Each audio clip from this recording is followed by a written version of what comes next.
ఈ రోజున ఈ పునరుత్థానపు దినమున దేవుడు మనతో మాట్లాడబోతున్న కొన్ని మాటలను బట్టి మనం దేవుని మహిమపరచుదాం. అందరికీ వందనాలు. ఈ రోజున మనము కొన్ని విషయాల్ని ధ్యానించబోతున్నాం.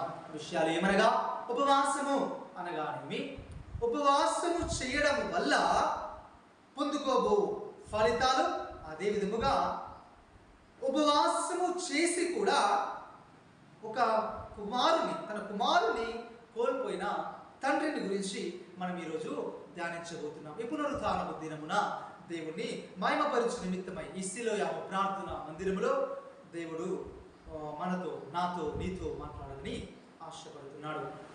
అయితే ఈ రోజున మనము కామన్గా వింటున్న మాట ఉపవాసము.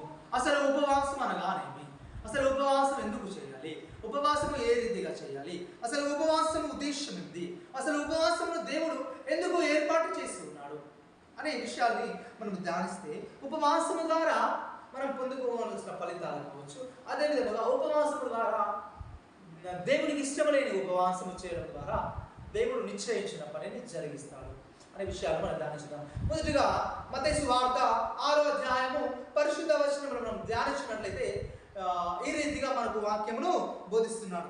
మీరు ఉపవాసము చేయనప్పుడు వేషధారుల వలె దుఃఖముఖులై ఉండకుడి, తాము ఉపవాసము చేయుచున్నట్లు మనుషులకు కనబడవలనని వారు తమ ముఖములను వికారము చేసుకుందురు, వారు తమ ఫలము పొంది ఉన్నారు అని నిశ్చయముగా మీతో చెప్పుచున్నారు.